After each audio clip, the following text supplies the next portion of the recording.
Hello students, welcome back to Career Cafe engineers dream. दोस्तों, आज की इस वीडियो में हम फ्लूइड मैकेनिक्स का इंपॉर्टेंट टॉपिक टरबाइन कवर करने वाले हैं, जिसके एसएससी जेई में भी 4 से 5 क्वेश्चन आते हैं और साथ में यूकेपीएससी जेई में काफी बड़ा सिलेबस फ्लूइड मैकेनिक्स का है। तो उसमें भी आपके कम से कम 7 से 8 क्वेश्चन इस टरबाइन टॉपिक के आने वाले हैं। तो चलिए दोस्तों, इससे रिलेटेड एमसीक्यू करते हैं और थ्योरी पोर्शन कवर करते हैं।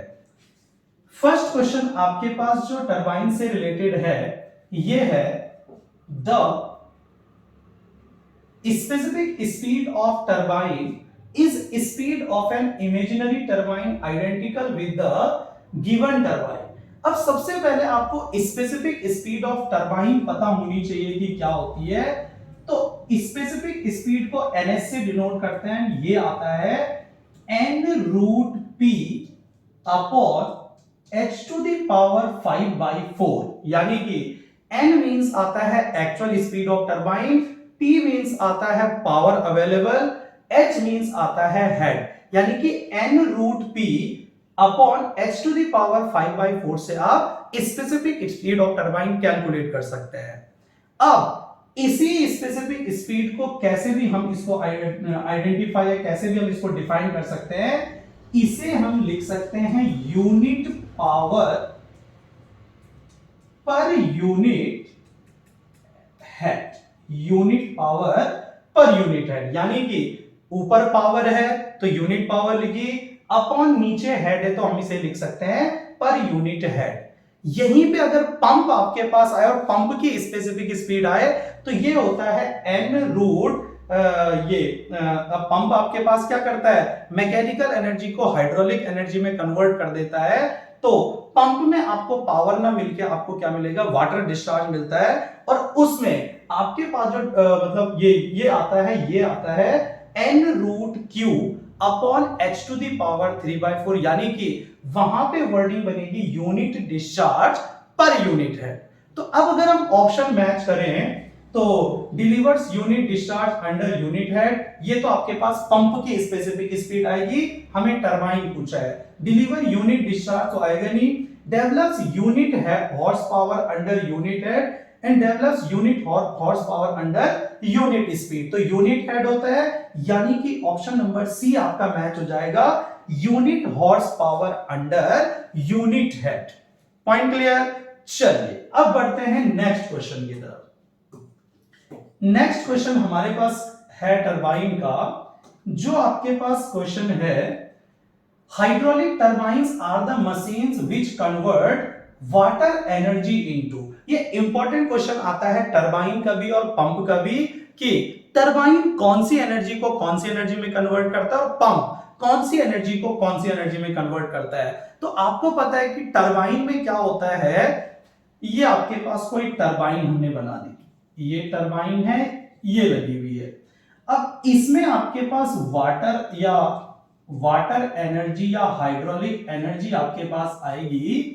तो वाटर एनर्जी जब टरबाइन पे पड़ती है तो वाटर एनर्जी या हाइड्रोलिक एनर्जी से ये टरबाइन के जो रनर या रोटर हैं, ये आपके पास घूमने लग जाते हैं, यानी कि कोई भी टरबाइन वाटर एनर्जी या हाइड्रोलिक एनर्जी को मैकेनिकल एनर्जी में कन्वर्ट करता है, फिर इसके बाद ये मैकेनिकल एनर्जी इलेक्ट्रिकल एनर्जी में कन्वर्ट होता है। तो कभी भी टरबाइन का क्वेश्चन आए तो hydraulic energy converts into mechanical energy. अगर पंप की बात करें तो रोटेशन से कहीं नीचे से पानी को क्या किया जाता है, हाई हाइट पे क्या किया जाता है, खींचा जाता है, यानी कि मैकेनिकल एनर्जी को हाइड्रोलिक एनर्जी में कन्वर्ट किया जाता है।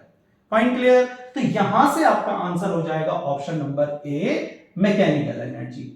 अब इससे रिलेटेड और भी जानकारी आपको पता होनी चाहिए कि देखिए, जैसे कहीं पे आपके पास ये कोई रिजर्वायर बन गया, रिजर्वायर डैम आपके पास कोई बन गया, यहां से लेके किसी टरबाइन तक पहुंचने में कुछ इंपॉर्टेंट टर्म्स यहां पे आते हैं। जैसे रिजर्वायर के बाद एक छोटा सा मतलब ये पानी को स्टोर करने का स्पेस बनाया जाता है, जिसे कहते हैं फोर वे, इसे कहते हैं फोर वे। डायरेक्टली पानी कभी डैम से ना लेके डैम के बाद एक छोटा सा चैम्बर बना के वहां से आगे टनल में या टरबाइन में पानी को क्या किया जाता है, भेजा जाता है। अब रिजर्वॉयर से फोरवे तक जो टनल वाटर को लाती है इसे कहते हैं हेडरेस्ट टनल। क्या कहेंगे? Headrest tunnel. और ये एग्जाम में आते हैं। किसी भी फोरवे से लेके आगे तक जो पानी ले जाता है ये आपके पास कहलाता है पेनिस्टॉक। और पेनिस्टॉक में वाटर हैमर की कंडीशन को रिड्यूस करने के लिए लगा रहता है सर्ज डैम। पेनिस्टॉक है, पेनिस्टॉक से पानी इसकी ब्लेड पे पड़ेगा, रनर घूमेगा और यहां से जो पानी आपका नीचे टरबाइन से आएगा उसको बाहर निकाल के किसी भी रिवर वगैरह में फेंक दिया जाता है। तो ये कहलाता है टेल रेस टनल। यानी कि रिजर्वॉयर के बाद head race tunnel, forebay, penstock, surge dam और टेल रेस टनल, ये कुछ इंपॉर्टेंट टर्म्स होते हैं जो एग्जाम में आते हैं। तो इस क्वेश्चन के साथ मैंने आपको ये भी क्लियर करवा दिए। चलिए अब बढ़ते हैं नेक्स्ट क्वेश्चन की तरफ। नेक्स्ट क्वेश्चन है, in a turbine the ratio of power available at the shaft of the turbine to the power supplied by water at inlet of the turbine is called. अब आपको पता होना चाहिए कि turbine की आपके पास 3 एफिशिएंसी आती है और जब मैं आपको क्लियर करवा दूंगा तो क्वेश्चन आपको इजीली समझ में आ जाएगा। 3 एफिशिएंसी आपके पास होती है। पहली एफिशिएंसी आती है हाइड्रोलिक एफिशिएंसी, दूसरा एफिशिएंसी आता है मैकेनिकल एफिशिएंसी एंड तीसरी एफिशिएंसी आती है ओवरऑल एफिशिएंसी। सिंपली हम अगर समझें, देखिए ये आपके पास कोई टरबाइन है और इस टरबाइन के बीच में आपके पास लगी रहती है शाफ्ट। किनारे जो ये लगे रहते हैं ये रहते हैं रनर। अब टरबाइन में क्या होता है कि वाटर पेनिस्टॉक से आपके पास इस पे क्या किया जाएगा, डाला जाएगा। तो ये जो आएगा ये क्या आएगा, आपके पास वाटर आएगा। यानी कि वाटर एनर्जी रनर या रोटर पे पड़ती है, इसकी वजह से रनर और रोटर घूमेंगे और रनर और रोटर के घूमने से जो बीच में शाफ्ट लगी हुई है ये आपकी घूमेगी और इसको कनेक्ट किया जाता है इलेक्ट्रिकल एनर्जी में कन्वर्ट करने के लिए। यानी कि वाटर आया रनर पे और रनर से घुमा आपके पास शाफ्ट। तो 3 एनर्जी कैसे समझनी है आपने, देखिए हाइड्रोलिक एनर्जी होती है वाटर की वजह से रनर घूमेगा, यानी कि ये आता है आपके पास runner power upon water power. क्यों? वाटर आया रनर पे तो runner power upon water power. Mechanical efficiency क्या होता है, रनर के घूमने से शाफ्ट आपकी घूमेगी, यानी कि मैकेनिकल एफिशिएंसी आती है shaft power upon runner power. Clear? तो वाटर से रनर तो runner power upon water hydraulic efficiency and runner से शाफ्ट यानी कि shaft power upon runner power आ गया आपके पास मैकेनिकल एफिशिएंसी। अब ओवरऑल एफिशिएंसी आती है shaft power upon water power. यानी कि वाटर की वजह से रनर से शाफ्ट पे नहीं गए, वाटर से डायरेक्टली आप किस पे आए, शाफ्ट पे आए, तो shaft power upon water power. अब अपनी वर्डिंग समझ के चलनी है। देखिए the ratio of power available at the shaft, यानी कि ऊपर आपके पास है shaft power, shaft of the turbine to the power supplied by water at the inlet of turbine, और नीचे आया वाटर पावर, तो shaft power upon water power आपके पास आंसर आ जाएगा overall efficiency, option number C. तो यहीं पे इस तरह से इतने इजी कॉन्सेप्ट के साथ मैंने आपको तीनों की तीनों एफिशिएंसी क्लियर करवा दी। क्लियर? चलिए अब बढ़ते हैं नेक्स्ट क्वेश्चन की तरफ। नेक्स्ट क्वेश्चन आपके पास है, ये मैं अभी आपको बता चुका हूं कि स्पेसिफिक स्पीड ऑफ टरबाइन आपके पास रहता है, तो यहां से आपके पास आ जाएगा ns equals to n root p h की power 5/4 specific speed of turbine होता है। साथ ही स्पेसिफिक स्पीड ऑफ टरबाइन की यूनिट भी एग्जाम में पूछी जाती है, तो आपको पता होना चाहिए f की पावर हाफ l की पावर -3/2 एंड टी की पावर 3/4 एंड टी की पावर -3/2, ये आती है unit of specific speed of turbine. और एग्जाम में स्पेसिफिक स्पीड का फॉर्मूला भी, यूनिट भी, दोनों क्वेश्चन एग्जाम में पूछे जाते हैं। चलिए अब बढ़ते हैं नेक्स्ट क्वेश्चन की तरफ। नेक्स्ट क्वेश्चन हमारे पास है the turbine suitable for low head and high flow rate. अब आपको पता होना चाहिए कि low head, high head, moderate head या low speed specific speed, moderate specific speed, high specific speed किसकी होती है। देखिए तीन अगर हम मेनली बांट के चलें तो दो टाइप की टरबाइन आपके पास आती है, एक आती है इंपल्स और दूसरी आती है रिएक्शन टरबाइन। और इसको भी हम सीधे तीन टाइप में बांट के चलते हैं, पेल्टन व्हील टरबाइन, रिएक्शन में दो आएंगी, फ्रांसिस टरबाइन, और तीसरी आती है कैपलन या प्रोपलर टरबाइन। क्लियर। तो मेनली हम इंपल्स में पेल्टन व्हील और रिएक्शन में फ्रांसिस और कैपलन आपके पास दो टरबाइन आती हैं। अब हम अगर तीनों को सीधे डायरेक्टली पढ़ के चले, पेल्टन व्हील, फ्रांसिस और कैपलन, तो सबसे पहले अगर स्पेसिफिक स्पीड हम पढ़ते हैं तो पेल्टन व्हील की स्पेसिफिक स्पीड 10 to 60 होती है, फ्रांसिस की होती है 60 to 300 एंड कैपलन की होती है मोर देन 300। ठीक है।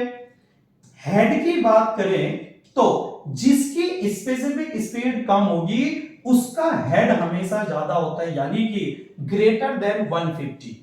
फिर फ्रांसिस की आपके पास रहती है 30 to 150 और कैपलन की रहेगी लेस देन 30। जिसकी स्पेसिफिक स्पीड कम उसका रेट ऑफ फ्लो यानी कि डिस्चार्ज भी क्या रहेगा, कम रहेगा। तो less rate of flow, medium rate of flow and high rate of flow. आपने सीधे डायरेक्टली स्पेसिफिक स्पीड के साथ रिलेशन बना के चलना है। अब आप क्वेश्चन पढ़ेंगे तो देखिए the turbine suitable for low head, यानी कि लो हेड के लिए कौन सी टरबाइन आई, Kaplan turbine, and high flow, और आपको पता है इसका हेड लो है लेकिन स्पेसिफिक स्पीड ज्यादा होने से डिस्चार्ज या रेट ऑफ फ्लो भी हाई रहेगा। तो इतने इजीली अगर आपने ये छोटी सी टेबल याद कर ली कि स्पेसिफिक स्पीड पेल्टन व्हील की कम होती है, फ्रांसिस की इतनी, कैपलन की सबसे ज्यादा, जबकि हेड पेल्टन व्हील का ज्यादा होता है, कैपलन का कम होता है, तो आपके पास low head and high rate of flow या high specific speed, Kaplan turbine आपका आंसर आ जाएगा। तो ऑप्शन नंबर सी आपका आंसर हो जाएगा। क्लियर। चलिए अब बढ़ते हैं नेक्स्ट क्वेश्चन की तरफ। नेक्स्ट क्वेश्चन है which of the following hydraulic turbine requires a high head at its inlet, यानी कि हाई हेड किसका होता है। तो अभी मैंने आपको बताया था कि पेल्टन व्हील, फ्रांसिस और कैपलन तीन होते हैं। पेल्टन का हेड 150 से ज्यादा यानी कि हाई होता है और कैपलन का लो होगा, यानी कि आंसर आपका आ जाएगा option number B, Pelton wheel turbine. तो इस वीडियो से आपके टरबाइन के सारे क्वेश्चन कवर हो जाएंगे और इससे बाहर एग्जाम में आने का कोई चांस नहीं है। चलिए अब बढ़ते हैं नेक्स्ट क्वेश्चन की तरफ। नेक्स्ट क्वेश्चन है a Pelton wheel is to be designed for a pitch diameter of 1 meter and jet diameter of 0.1 meter. The number of buckets on the runner computed by Tygon formula is.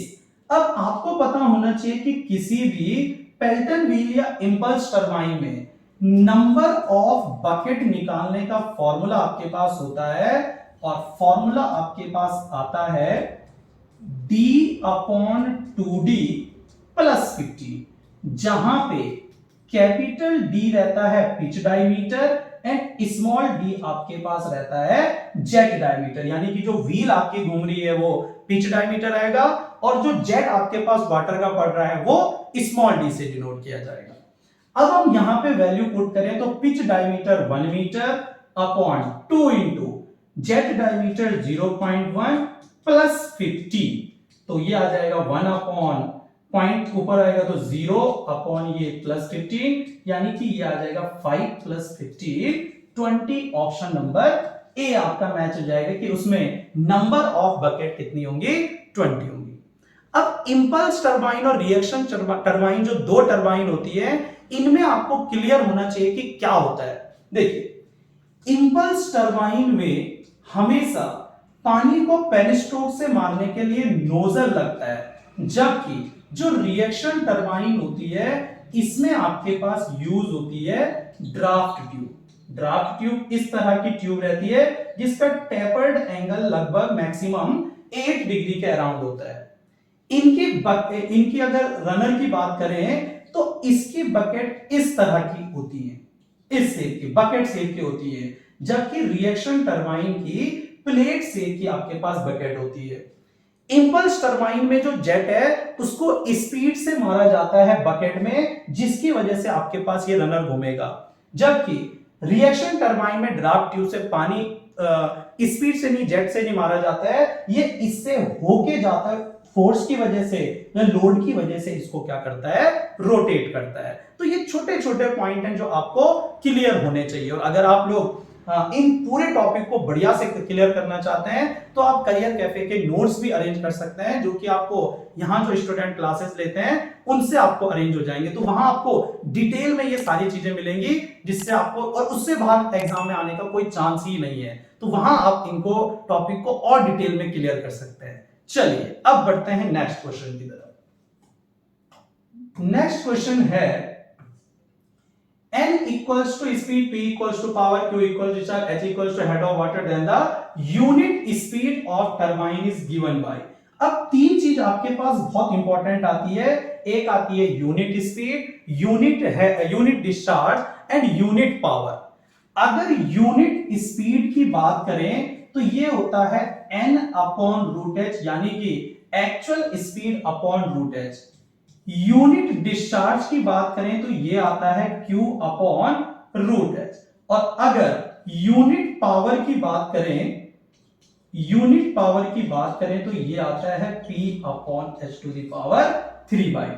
तो unit speed n upon root H, unit discharge Q upon root H, unit power P upon H to the power 3/2।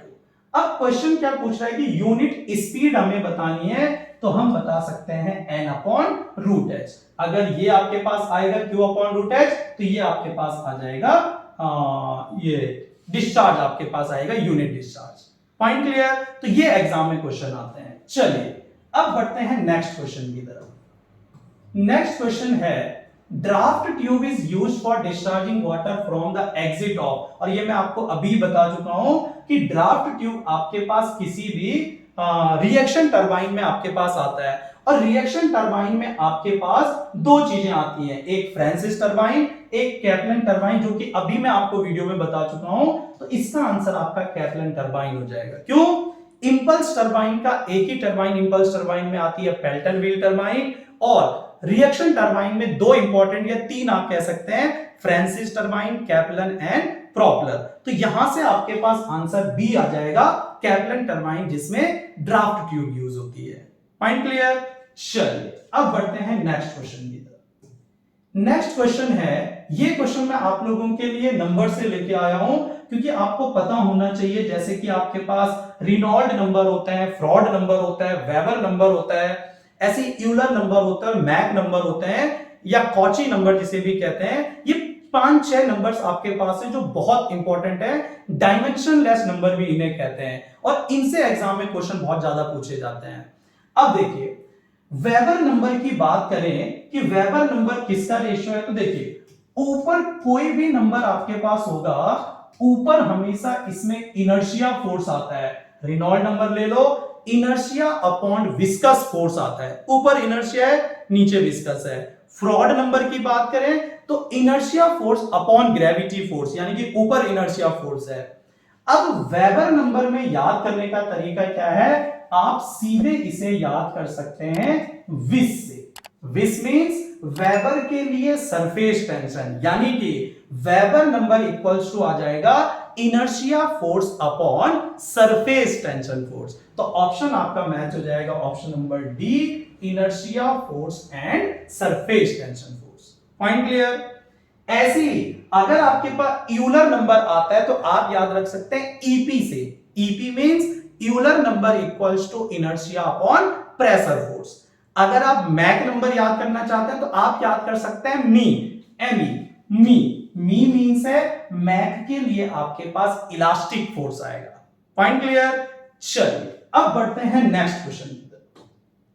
Next question हमारे पास है, यही number आ गया, Euler dimensionless number relates, और Euler का मैं अभी आपको बता चुका हूं ईपी यानी कि inertia force to pressure force. तो अगर आपके पास आएगा तो आप देख सकते हैं प्रेशर आपके पास ऑप्शन नंबर डी में मैच हो रहा है, pressure force and inertia force. तो इस तरह से दोस्तों हमने आज की इस वीडियो में टरबाइन के कुछ इंपॉर्टेंट एमसीक्यूज किए, और इन एमसीक्यूज के साथ जो थ्योरी पोर्शन मैंने कवर किया है, इससे बाहर एग्जाम में आने के कोई चांस नहीं है। साथ में डायमेंशनलेस नंबर जो 5 आते हैं वो भी मैं आपको क्लियर करवा चुका हूं, Reynold number, Froude number, Weber number, Euler number and Mach number. तो उम्मीद है दोस्तों कि आपको ये सारी की सारी वीडियोस पसंद आ रही होंगी, और ये वीडियोस आपकी तैयारी को बहुत अच्छा बना रहे होंगे। तो वीडियो पसंद आ रहा है तो लाइक जरूर करें, अपने दोस्तों में शेयर जरूर करें, और चैनल पे नए हैं तो सब्सक्राइब करना ना भूलिए। Thank you so much.